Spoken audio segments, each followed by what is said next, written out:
of the bell. The devotees would jump up and down close around him, singing Hare Krishna, Krishna Krishna, Hare Hare Rama, Rama Rama, Hare. Smiling with great pleasure, Prabhupada would continue the length of the temple room to the first bell again and strongly ring it. After half a dozen such blissful circumambulations, he would leave the temple while the kirtan continued to roar. Coming out into the bright morning sunshine, he would walk up the broad staircase to his room. Srila Prabhupada ki. Jaya Jaya Shri Caitanya Jaya Nityananda. Jaya Adhoksaja Jaya Gaura Bhakta-vrinda. Jaya Jaya Shri Caitanya Jaya Nityananda. Jaya Advaita Chandra Jaya Gaura Bhakta-vrinda. Hare Krishna, Krishna Krishna, Hare Hare. Hare Rama, Rama Rama, Hare Hare.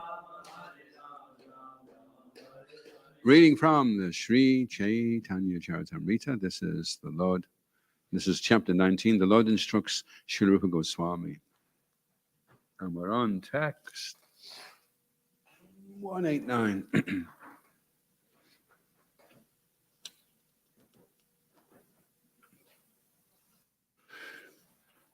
Chanta Bhakta Nava Yugendra Sanakadi Ara Shanta Bhaktan Nava Yogendra Sanakadi Ara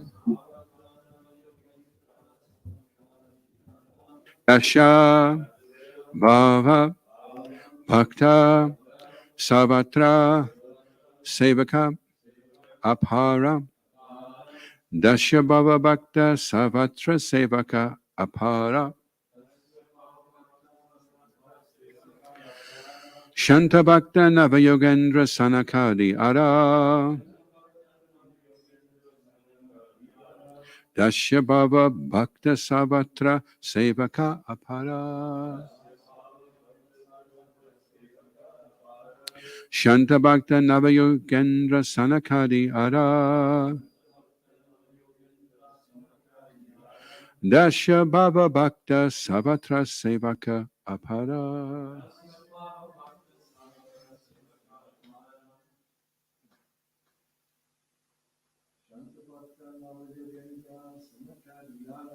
Shanta Bhakta Navayogendra Sanakadi Ara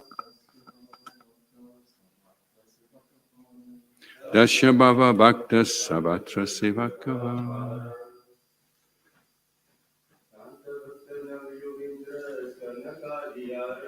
Shanta Bhakta Navayogendra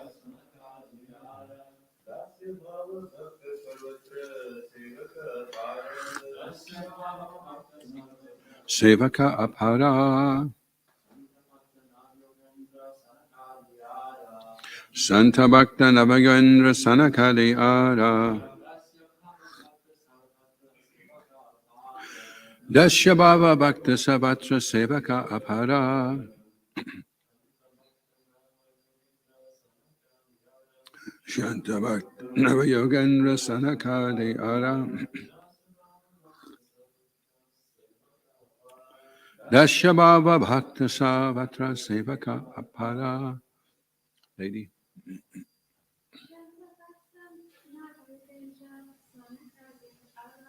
Shanta Bhakta Navayogendra Sanakadi Ara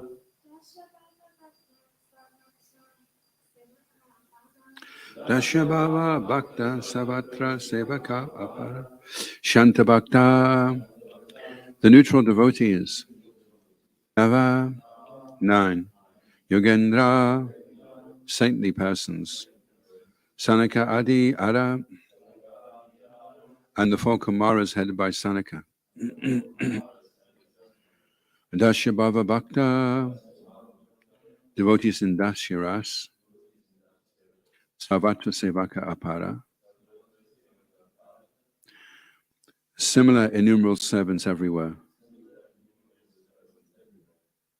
Translation. Examples of Shanta Bhaktas are the 9 Yogendras and the 4 Kumaras. Examples of devotees in Dasya Bhakti are innumerable, for such devotees exist everywhere. Responsively, please. Examples of Shanta Bhaktas are the 9 Yogendras and the 4 Kumaras. Examples of devotees in Dasya Bhakti are innumerable, for such devotees exist everywhere. And a very short purport by Srila Prabhupada. Srila Prabhupada ki jai. The 9 Yogendras are Kavi, Havi, Antariksha, Prabhuda, Pipalayana, Abhihotra, Dravida, Drumila, Chamasa, and Karabhajan. The 4 Kumaras are Sanak, Sanandan, Sanatkumar, and Sanatan.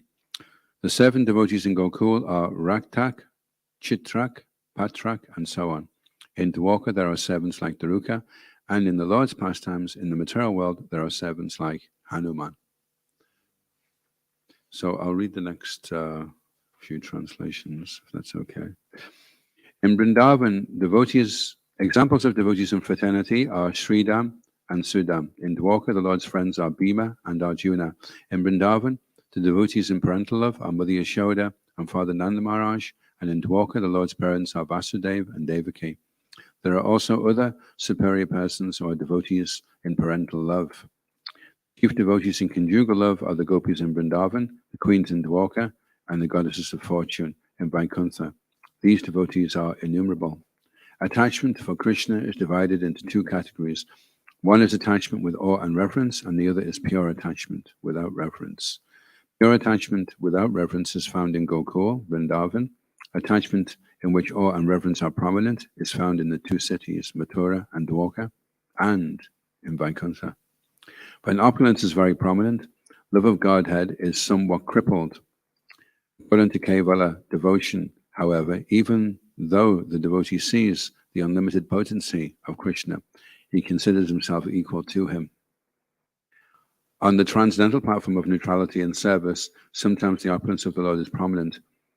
In the transcendental mellows of fraternal, parental, and conjugal love, the opulence is minimized. When Krishna offered prayers at the lotus feet of his mother and father Vasudeva and Devaki, they both felt awe, reverence, and fear due to knowledge of his opulences.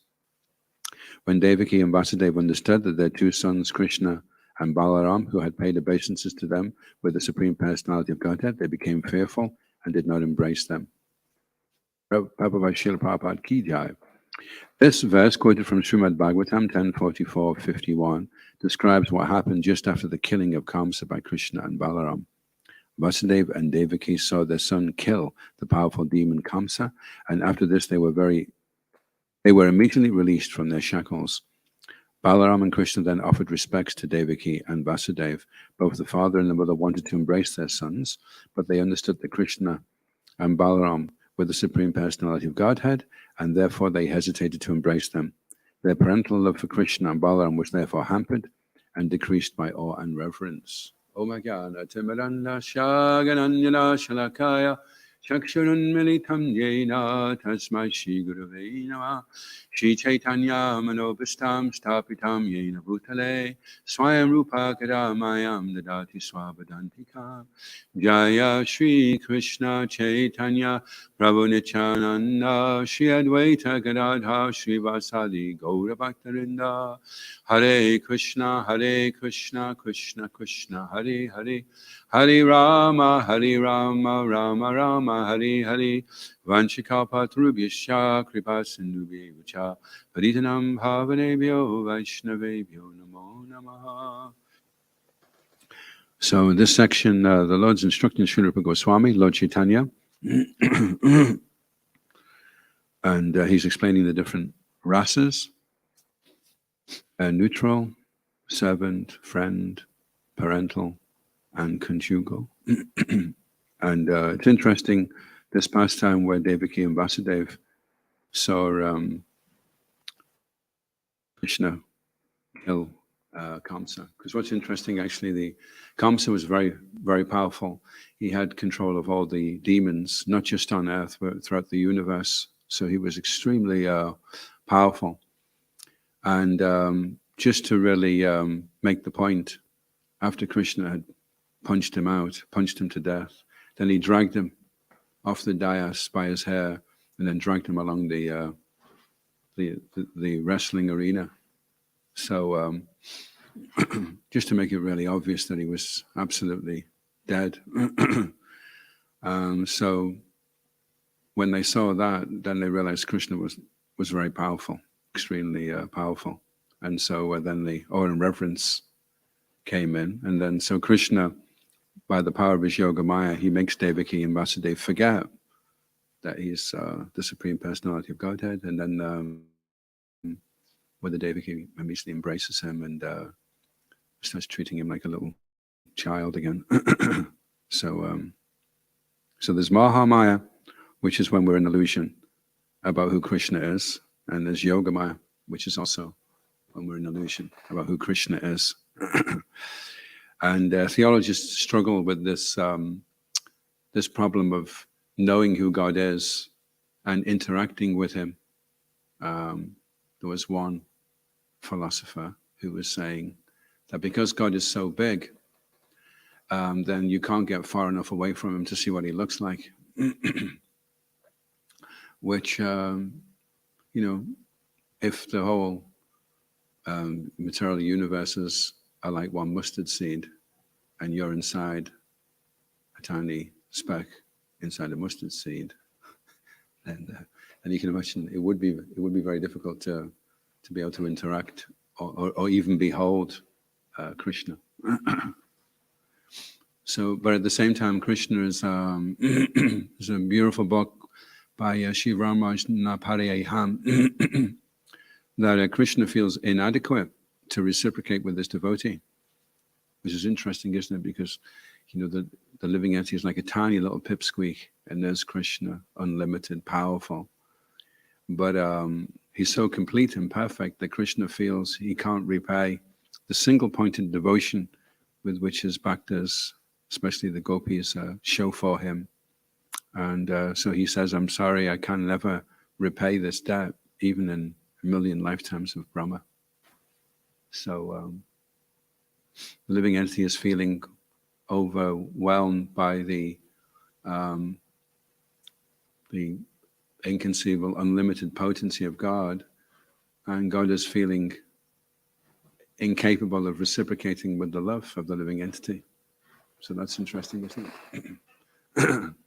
Which is perfect and complete, actually. And Krishna is all attractive, and the philosophy about Krishna is also all attractive. So that's very, very attractive to think that even though we're so tiny, we can render loving service to Krishna, and he can feel indebted to us, and that's accessible. That's something that we can do. So the scientists, well, generally the material concept is that everything is reduced to chemicals, and it's very hard to analyze from a logical point of view how you can have all these different relationships: the parental relationship, the servitude relationship, the neutral relationship, parental, conjugal. How does that happen? In the material world, devoid of God, how do we explain what is the meaning of in a universe which everything is random and things are happening just by chance? Then how do these relationships, are they just chemicals when the mother is trying to save the child's life in a burning car and she's able to throw the car 25 feet up in the air, which isn't physically possible, but she somehow manages to do it? There's stories of that happening. She's completely in the Vatsalya Ras, in the mood of a loving parent. So is that just some chemicals that are being released that's making that happen? Or you have a friend and you'll do anything for your friend. So the actual understanding is that these are all because of relationships that are originally there with Krishna.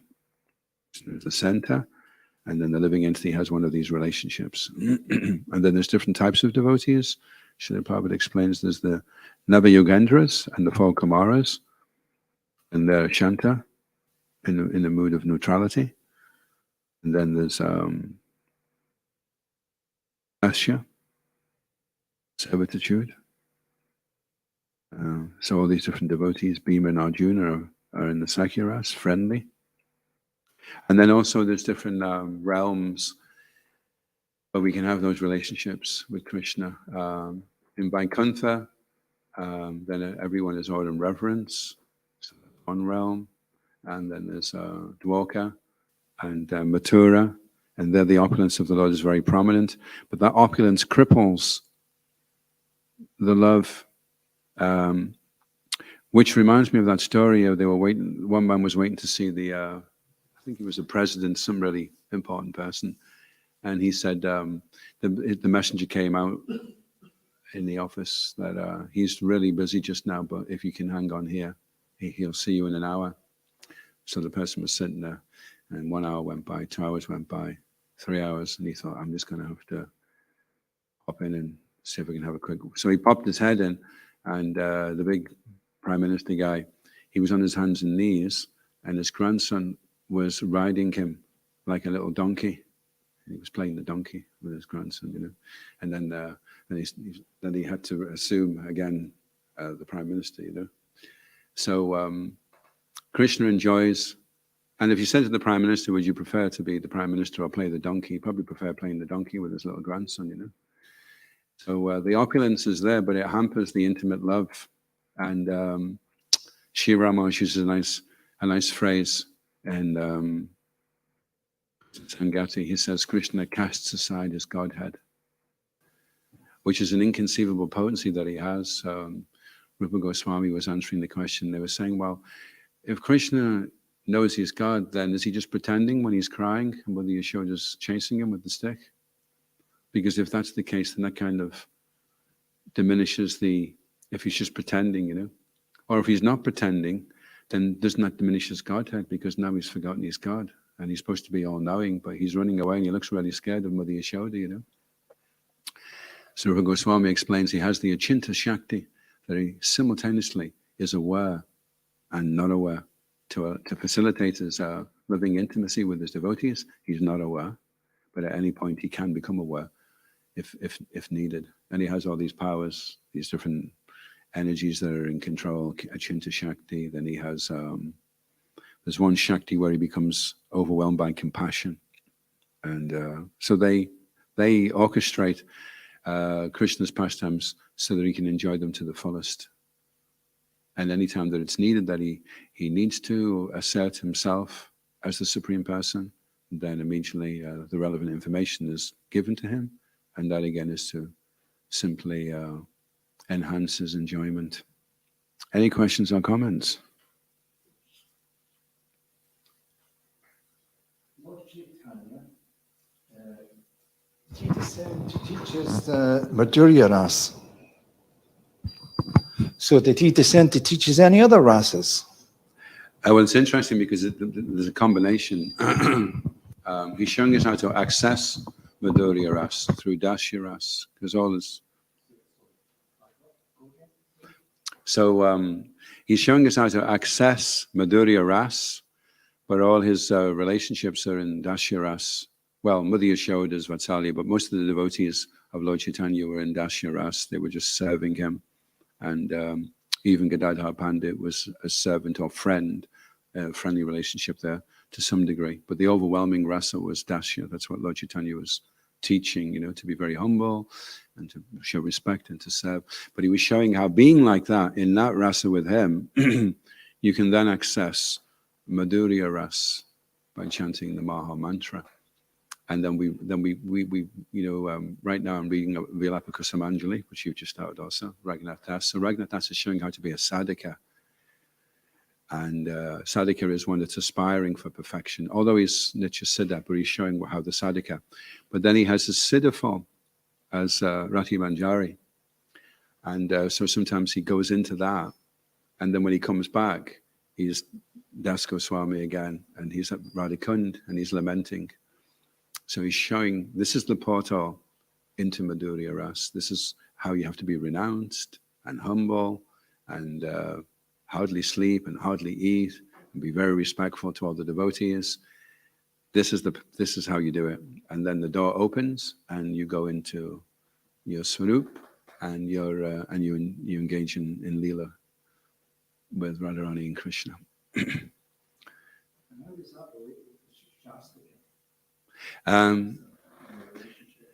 Well, the Shikshastakam is culminating in Vipralamba Bhav, and this Vipralamba, feeling this separation from perfection, that you're longing to be in this perfect state. And so, a moment seems like 12 years or more. I'm so much wanting, and it takes us through the different levels. First of all, we start with Shraddha, Cetadharpanamarjanam.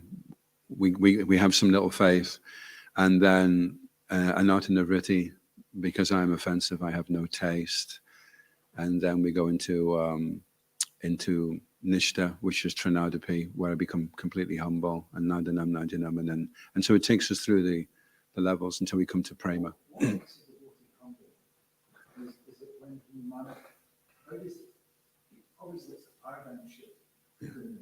Yeah. Well, I've been struggling with this one actually in these last few days. For some reason, it's been very intense. There's this feeling of unworthiness, and humility is an acquired taste actually. And we're thinking that, oh, I'd like to be humble like him, and we're going to be flying around like Superman or something. And I'm so humble, Haribo. But when you're feeling humble, you feel very unworthy and very unqualified. But it's an acquired taste, because you think, oh no, I'm out of it. I thought by this time I'd be thinking I was doing well. But the whole process of Krishna consciousness is, it feels like you're going backwards, but Krishna is actually somewhere behind you, So to get to Krishna, all the false ego, all the prestige has to be removed. And it can be bewildering and quite painful to feel useless and unworthy, and to feel that everyone is better than you. Everyone is a better devotee, I was watching the devotees yesterday on Sankirtan, and they're quite new, some of the devotees now, and they're so fired up and so enthusiastic.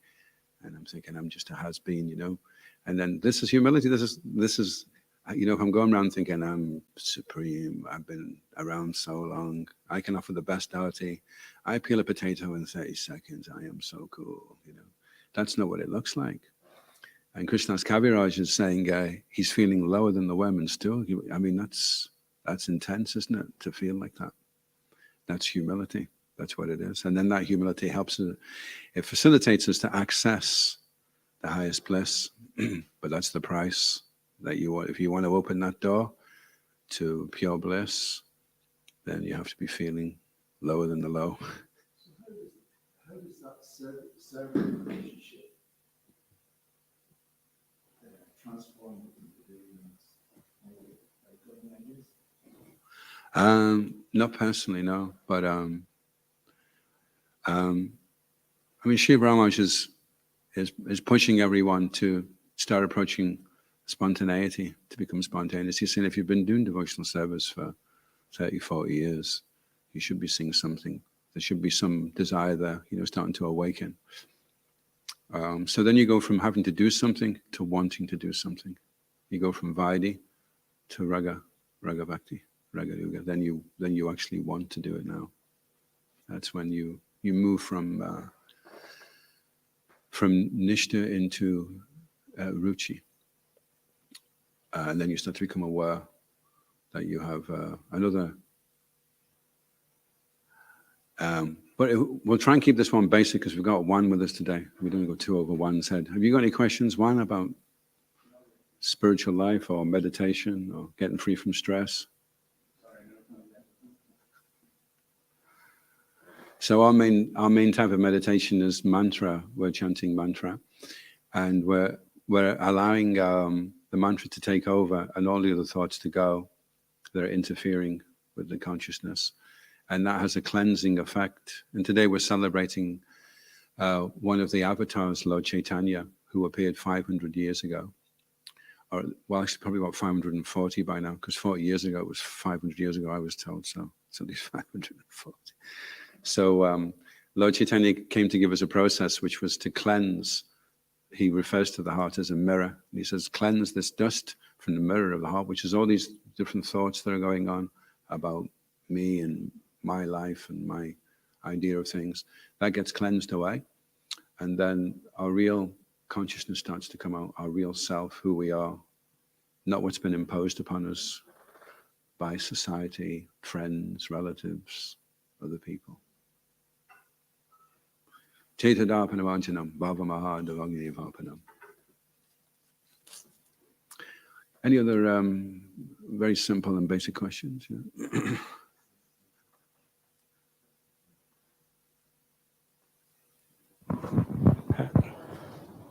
Hare Krishna, Prabhu. Thank you very much. If you could kindly please explain a bit of the energies of the Lord. Not really, unfortunately. Devaki Sutta is a scholar. Everything is personal in the spiritual world. So when we say energy, we're thinking of like, the energy coming through the wire, or the energy coming through the carburetor in the car.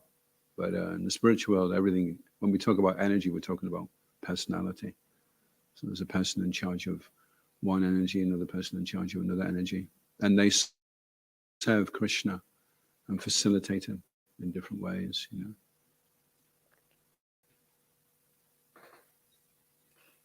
If you could kindly a bit elaborate on the importance of daily spiritual practice. Somehow, how can I take more inspiration to rise up early in the morning and attend the morning program and kind of very nicely embedded daily spiritual practice in my life, please? Wow. Shishikonatai Jai. Interestingly enough, just recently we've been reading from Japa Meditations by Dhanadhar Swami, and he's saying there that in his experience, all the deeper levels of Krishna consciousness are accessed through absorption. So the more absorbed that you become in your reading, chanting, singing the Guru Vastika prayers in the morning, or whatever it is, that you're really becoming absorbed, then that absorption helps you to access into deeper levels of understanding. So it's really, the crucial point is how well can you concentrate, how well can you focus, will determine how clear the image is that you're perceiving of Krishna. So the challenge is, can you focus? Can you concentrate? Can you avoid all of the distractions? And that's based upon your desire, your determination, your intelligence, how much knowledge, not just knowing things, but they say that the hearing process, the first flowering of the hearing process is the ability to implement what you've heard. So you may hear things, but they may be going in one ear and out the other. But if you're hearing things and then later on you're practicing them, then you know the hearing process is starting to work. So first of all, there is hearing, and then implementation. We have to practice what we're hearing, And practice is an interesting word, because practice generally implies that we're not that good at something, isn't it, when you're practicing? So we don't give up when we're practicing something, and we find that we're not that good at it, because that's part of the process. Is you start realizing you're not that good at it, and that's why you need to practice. Practice makes perfection. And along the way, there will be factors which could discourage us. And the skill is, can you remain encouraged while navigating your way across the path of spiritual progress, so that you keep very regulated. And that's when you become fixed, and then from fixed, then you can, if you're looking for a taste before you've become fixed, then it's premature. Prema. You're trying to get the prema at your, so it's prema at your, and it's good if you know what the steps are, then you don't have to worry about whether you're getting a taste or not. You just have to worry about whether you're steady, whether you're regulated. And then when you've got that one, that step down, then you can start worrying about whether you're getting a taste. Well, you will be getting a taste automatically. So yeah, we have to be patient as well with ourselves. First of all, we have to be patient with ourselves because we may not be making progress as quickly as we thought we'd hope we would be, or we may not be changing as much as we would have liked to have changed, you know. So we have to be patient with ourselves.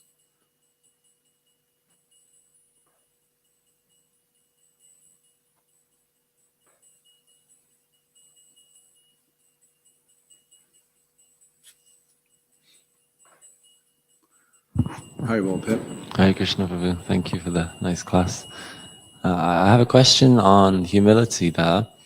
That, like, when we're feeling humility, when we're feeling incapable, and we're feeling low, then it seems how you're supposed to do anything from there, because it sets us down a peg, and then that's not exactly encouraging to do something, right? It can be a bit difficult to then go and interact amongst other people, other devotees, etc. So can you talk about that sort of dynamic? So Pip's asking the question, if humility makes you feel unworthy and unqualified, then won't that hamper your ability to associate with other devotees? It won't hamper that, but what it may hamper is a false way that we've been associating with the devotees. And the false way is we want the devotees to see that we're really cool and we're really clever and we're really fired up and we should be the center of attention and everybody listen to me and everybody watch me and I'm so good, you know. Now that might get hampered. So then we'd have to realign, recalibrate. Well, what is this association thing anyway in the first place, you know? We associate with devotees in such a way that those that are senior to us, more advanced than us, that we show them respect and we serve them. Those that are the same as us, we have comradeship. And those that are lower than us, we encourage to bring them along in their own spiritual lives. So there has to be discrimination. And it may be that we are associating in an indiscriminate way. And so just to put things clearly in focus, we start to see where we're really at, which is just like a reality check, you know. And Krishna's really good at that.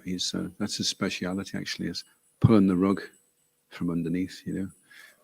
I'm so cool, and then, you know, sometimes you see a devotee and he's leading in Kirtan, he's getting really, and then his dhoti falls down, you know, or something, you know. He's always doing little things like that, you know, just to kind of burst the bubble the people are in, you know. But when the bubble's permanently burst and we've got a grip of where we are actually at, then that's great because now we can take a step forward. But it's hard to take a step forward when you already think you're 3,000 miles ahead of where you're at. You know, in fact, you don't even think there's any need to take a step forward. You think, I'm already there, actually, I'm just coming back to help these guys. So Krishna does it gently, kind of gently breaks it to us that maybe you're not Narada Muni the second after all, you know, maybe you're not. So he does it quite gently. And but it's nice because when that ego is removed and you can associate with the devotees in a genuinely humble way and want to serve them, then that's the sweetest intimacy. Srila Prabhupada explains like that in one of the purports, that the sweetest form of intimacy is the intimacy shared by master and servant.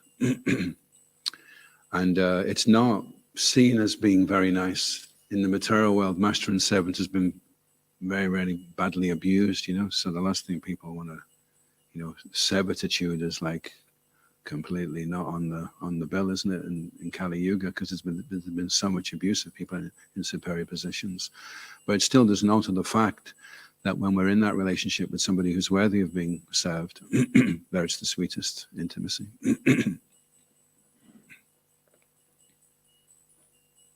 Thank you, Prabhu. And another question there about the translation.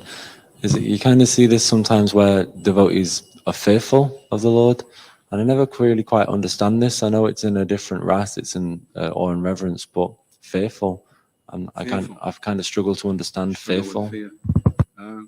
Well, I think it's in the Ishipanita. It says even the sun is moving out of fear. Everything is doing what it's supposed to be doing out of fear. So fear doesn't have to be a bad thing. You know, if you're keeping a situation in order, then some fear should be there. And if there's not, if everyone's just going around slapping the boss on the back and saying, "How's it going, George?"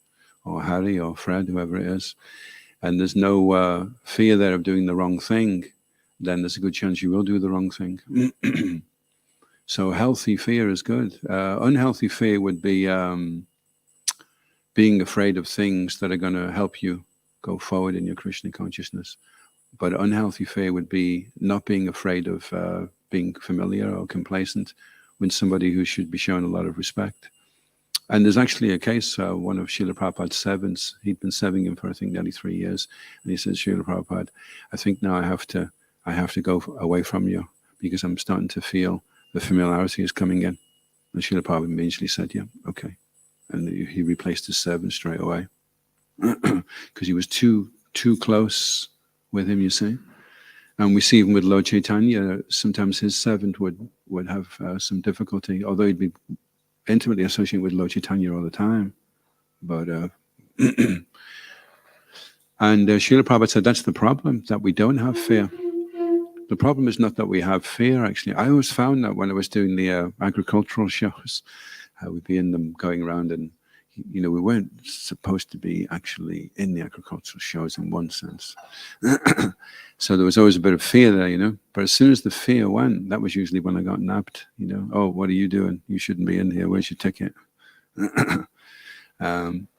So then I thought, this is actually quite healthy to keep you on your toes, you know. So familiarity breeds contempt. Srila Prabhupada said the problem is that my disciples don't have enough fear. They're not afraid enough of Maya. They want to hang out with Maya and check this out and check that out and do a bit of this and a bit of that. And Maya's always saying, there's a nice book actually by Devamrita Swami called Bhava Bhakti, and he gives the dialogue that goes on with Maya. Maya's tapping the bhakta on the shoulder and saying, "How long have you been doing this now?" 40 years. And no taste, not getting much of a taste there. Tell you what, look, I've got your back. Let's check this out. We know Krishna's God, there's no problem there, we know that. But we'll just have a little bit of a titillation. Just tantalize ourselves a bit, you know, just to juice it up a bit because it's getting pretty dry, isn't it? And it doesn't like there's going to be much taste coming around the corner in the next 40 years either. So you're going to need something to keep going because you must be gasping, you know. So just have a little bit of this, and this will keep you on the right side, you know. So that's the dialogue that's going on. Now we should be afraid when we hear that, but we're thinking, my friend Maya, oh yeah, she's my friend. She's always got my back. She always wants to make sure my senses are gratified to some degree. So when we hear the voice of Maya, we should be afraid.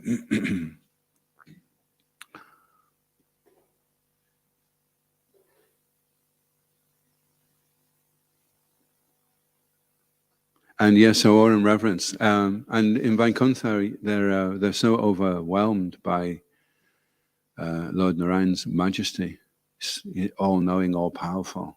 He knows everything that's going to happen, has happened, and is happening, and never will happen. So it's just like, wow, everyone's like, wow, you know. So it's kind of, it's all in reverence, and there's some fear there because it's so, and the same, it's interesting actually, Arjuna was feeling fear when Krishna showed his universal form. It said that all the soldiers were watching and they could just see Arjuna paying his obeisances over and over and over again, you know, but they couldn't see the universal form. They could just see Arjuna because not everybody could see, you know, he was given divine eyes. And so he was very afraid. And at one point he said to Krishna, this is actually getting a little bit too intense now. So Krishna said, okay. And again, he took it away. And he said, be my devotee, be free from all disturbances. And then he revealed his form. And then Krishna was like, Arjuna was really happy and really peaceful again. So if we are feeling so afraid that we can't take the next step forward toward Krishna, then we can say, Krishna, can you please step in now and reassure me and let me know that you're my friend, you're on my side. And it was because Arjuna requested it, and then Krishna did it after that.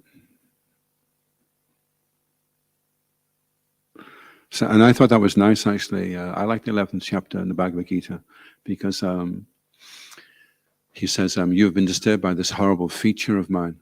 So Krishna knows it's horrible as well. And he doesn't want the Bhakta to be in anxiety about that, you know. He's like that for the demons and those that are against him, but not for his devotee. He doesn't want his devotee to be afraid, you know.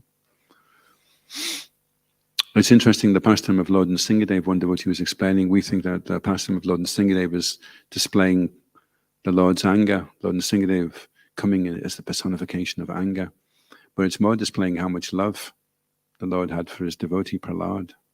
And he manifested that love by wanting to protect him. He was so angry that Hiranyakashipu was torturing his son Prahlad, his dear devotee.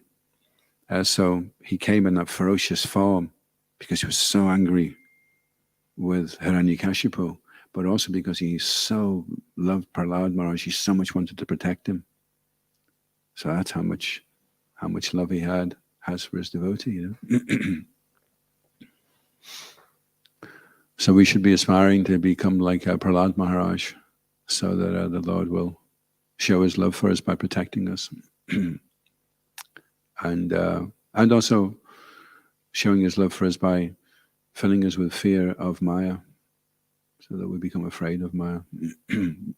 We're afraid of Krishna and we think Maya is our friend. But we should be afraid of Maya and think Krishna is our friend.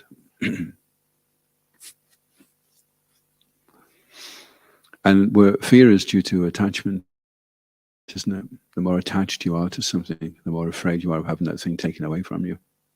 So if you can become detached from your body and your mind, then you become abhaya, you become fearless. One time they were asking Srila Prabhupada, what do you feel like when you chant Hare Krishna, Srila Prabhupada? He says, I feel I'm without fear, I'm free of all fear when I chant Hare Krishna.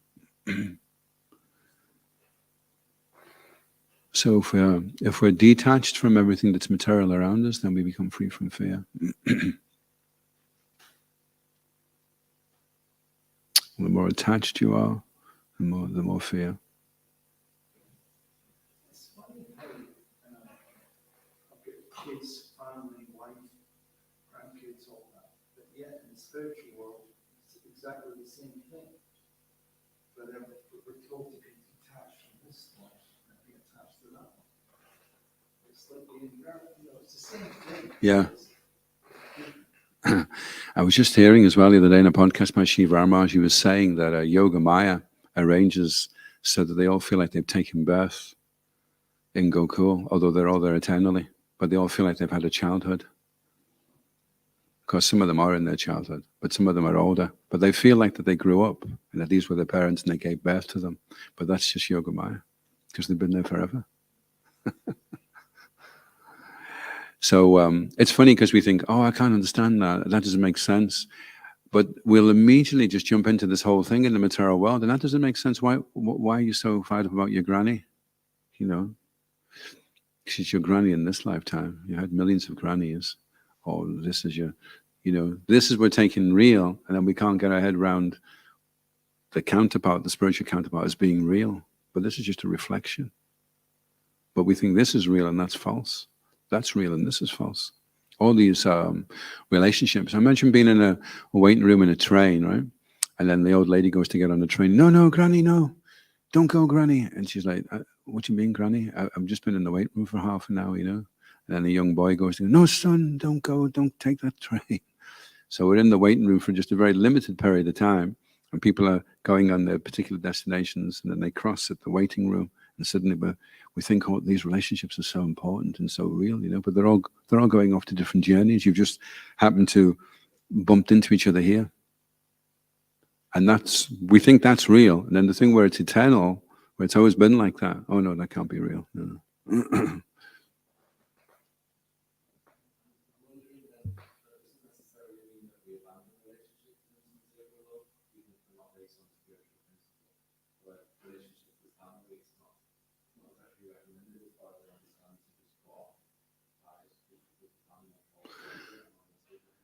No, it's true. When I first took up Krishna consciousness, I was a bit fanatical about everything, and so I very quickly fell out with my parents and didn't speak to them for quite a while. And then later on, when I kind of mellowed out, then I got back in touch with them, and we have a very affectionate relationship now. But it's interesting what Krishna consciousness does. It doesn't teach you how to hate parents and friends and relatives. It just teaches you how to love everybody. And you may think, well, if I love everybody, how can I love my parents as much as I do now? I've only got a certain amount of love, so I'm giving 20% to my mum, 20% to my dad, 5% to the hamster, 3% to the guy next door, like that, And then we allocate but the fact is that when you have pure love for Krishna, then you love everybody.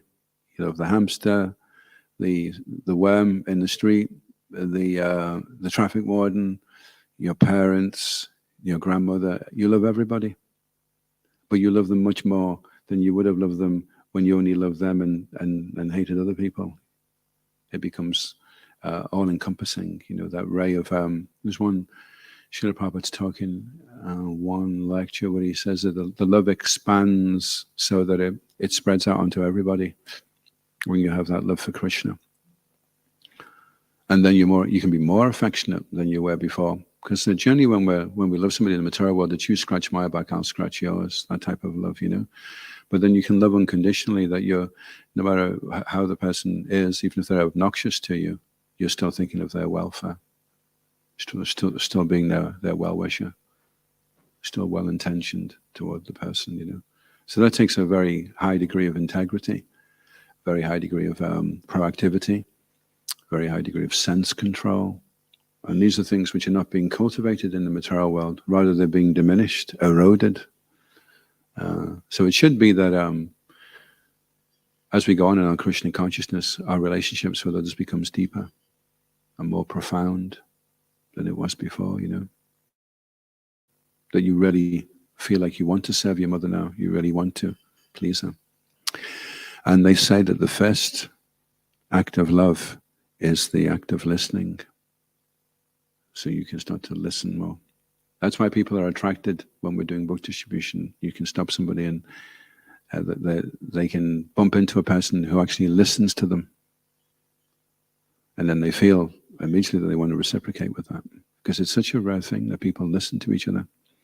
Most people are only hearing something while listening to what they're going to say in response.